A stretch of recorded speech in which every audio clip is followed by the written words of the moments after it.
আসসালামু আলাইকুম। রেহানাস ফ্যামিলি চ্যানেলে আপনাদের সবাইকে আরও একবার স্বাগত জানাচ্ছি। আশা করি আল্লাহর রহমতে আপনারা সবাই অনেক ভালো আছেন। আমরা আলহামদুলিল্লাহ অনেক ভালো আছি। চলে আসলাম আরও একটি নতুন ভিডিও নিয়ে। আশা করি পুরো ভিডিওটা জুড়ে আপনারা সবাই আমার সাথেই থাকবেন।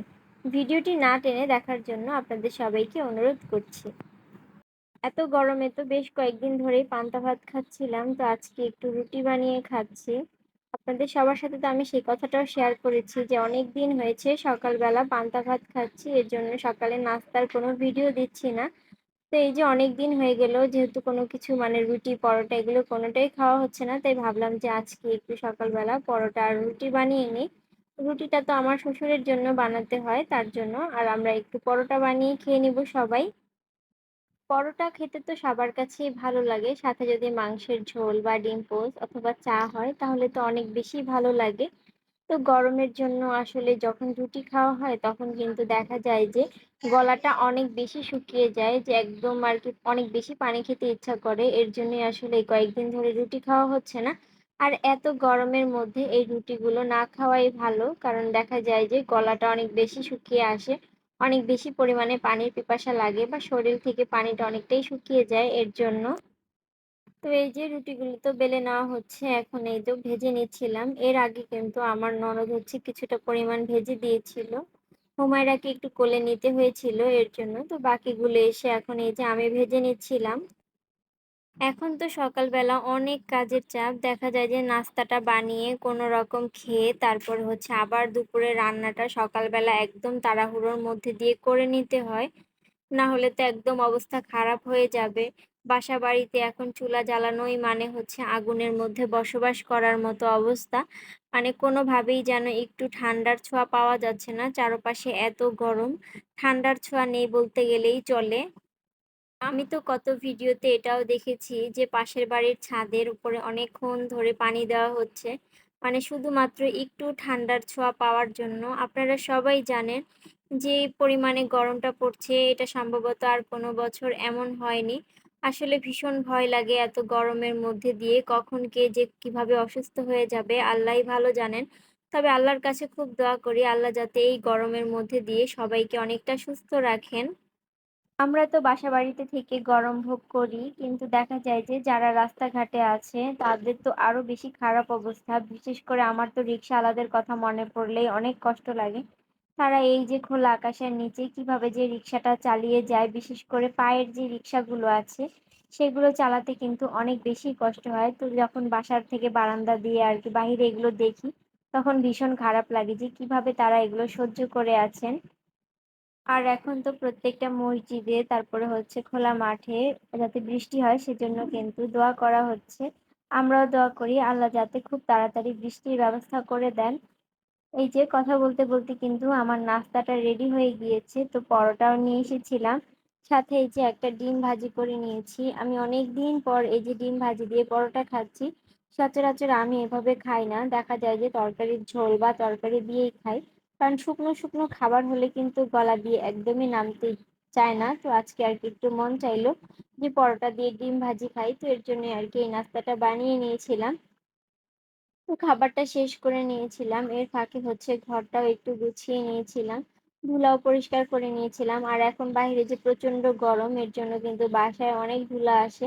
কারণ সবকিছু তো একদম খুলে রাখতে হয়, নাহলে তো আর ঘরের মধ্যে টেকা যাবে না। বাহিরেও যেহেতু প্রচুর রোদে বালিগুলো একদম শুকনো হয়ে থাকে, তো গাড়ি যখন যায় তখন দেখা যায় যে এই ধুলোগুলো উঠতে উঠতে একদম রুমের মধ্যে চলে আসে। আমাদের বাসার ফ্লোরটা যেহেতু কালো, তো দেখা যায় যে ধুলো এসে একদম সাদা হয়ে যায় আর সেটা একদম স্পষ্ট বোঝা যায়। তো এর জন্য কিন্তু প্রতিদিন আর কি দুবার করে হলেও এই যে ধুলাগুলো মুছে নিতে হয়। তো ধুলাগুলো মুছে নিয়েছিলাম আর এখন এই যে চলে এসেছি রান্না করার জন্য। এর আগের দিন হচ্ছে মুরগি রান্না করা হয়েছিল, তো সেটা হচ্ছে রুটি পিঠা খাওয়ার জন্য মুরগিটা রান্না করা হয়েছিল। তো ঝোল বলেন সেটা হচ্ছে পুরোটাই খাওয়া হয়ে গিয়েছে, কয়েক টুকরা মাংস রয়ে গিয়েছে। তো সেটাকে তো আর এখন খেতে ভালো লাগবে না, তাই আমি ভাবলাম যে মশলাটাকে একটু ভালো করে কষিয়ে তারপর হচ্ছে সেই মুরগিটাকে আবার একটু রান্না করে নিই, মানে একটা রান্নাই হচ্ছে আবার করে নিচ্ছিলাম। তো এর জন্যই আর কি এখানে মশলাটা কষিয়ে নিচ্ছি, তারপর হচ্ছে সেই মুরগিটা আমি দিয়ে নিব। তো বাসায় যেহেতু নারকেল আছে তাই ভাবলাম যে সাথে একটু নারকেলের দুধটাও দিয়ে নিই। যেহেতু একবার রান্না করা হয়েছে মুরগির মাংসটা, এখন আবার রান্না করে নিচ্ছি কেমন হবে খেতে। এর জন্য হচ্ছে সাথে নারকেলের দুধটাও দিয়ে দিয়েছি। নারকেলের দুধ দিয়ে যদি মাংস রান্না করা হয় তাহলে কিন্তু খেতে অনেকটা ভালো লাগে। আপনারা কারা কারা খেয়েছেন জানি না, তবে যারা খেয়েছেন তারা তো এই স্বাদটার কথা জানেন। আমি হচ্ছে সাথে একটা আলু কেটে দিয়েছিলাম, কারণ একদম এভাবে আর কি ভালো লাগবে না, এর জন্য। তো এখন এগুলোকে ভালো করে হচ্ছে একটু কষিয়ে নিব, তারপর হচ্ছে অল্প পরিমাণ পানি দিয়ে নেব।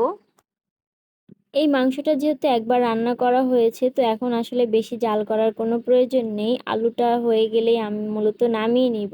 তো এখন এই যে যতটুকু পরিমাণ ঝোল আমার প্রয়োজন ততটুকু পরিমাণে আমি পানিটা দিয়ে নিয়েছি।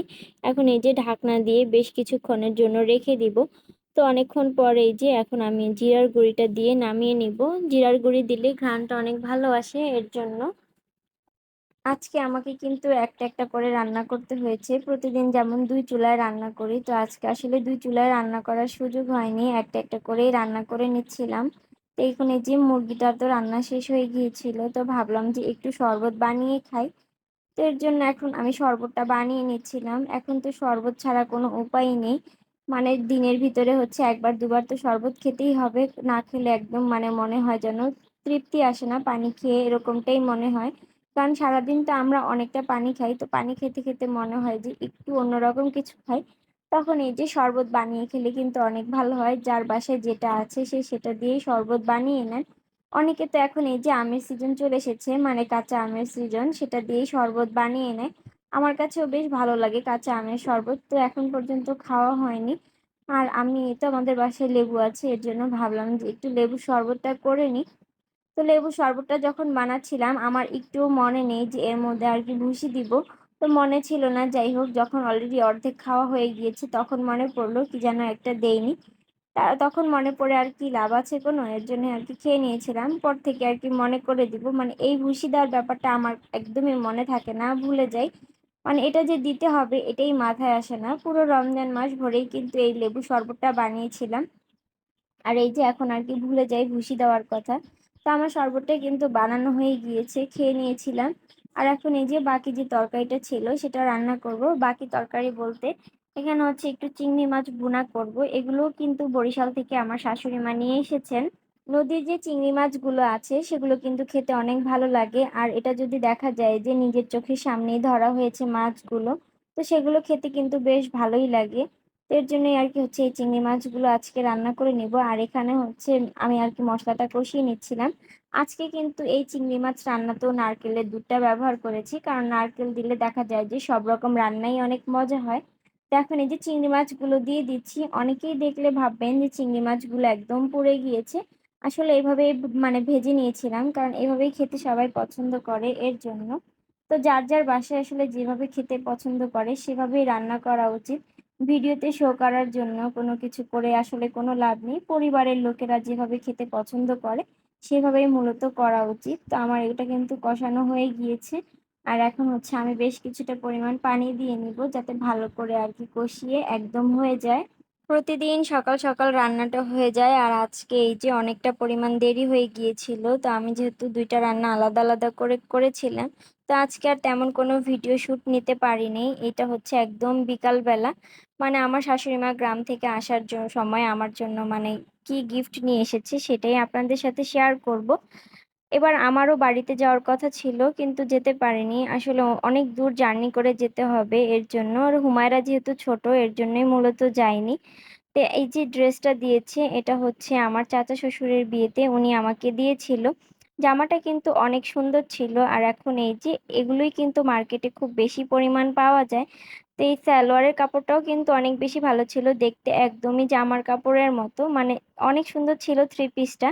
সাথে কিন্তু ওনাদেরকেও দিয়েছিলেন, আমাকেও দিয়েছে। ড্রেসটা আসলে বেশ কিছুদিন আগেই বাসায় আনা হয়েছিল, তো আসলে তখন আমার শেয়ার করা হয়নি, এখনই আপনাদের সাথে শেয়ার করছি।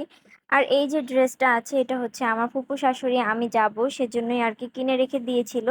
তো আমার যেহেতু যাওয়া হয়নি, এর জন্য হচ্ছে আমার শাশুড়ি মার কাছে দিয়ে দিয়েছিলেন। তো এই ড্রেসটাও কিন্তু অনেক বেশি সুন্দর ছিল। এটার যে মানে গলার কাজটা আছে এটাও বেশ ভালোই ছিল। আর এদিকে হচ্ছে যে নিচের কাজটা আছে এটাও কিন্তু অনেক সুন্দর, মানে দেখে বেশ ভালোই লাগছিল। ২ টা ড্রেসই কিন্তু অনেক সুন্দর হয়েছে। তো এগুলোকে হচ্ছে একটু ঠান্ডা পড়লে বানাবো। এখন যেহেতু অনেকটা গরম, গরমের সময় ড্রেসগুলো পরা যাবে না এর জন্যই। তো আজকে যখন একটু ঠান্ডা পড়বে তখন বানিয়ে নিবো। তো আজকে এ পর্যন্তই। আপনারা সবাই ভালো থাকবেন। নেক্সট একটা ভিডিওতে আপনাদের সাথে আমার দেখা হবে। আল্লাহ হাফেজ।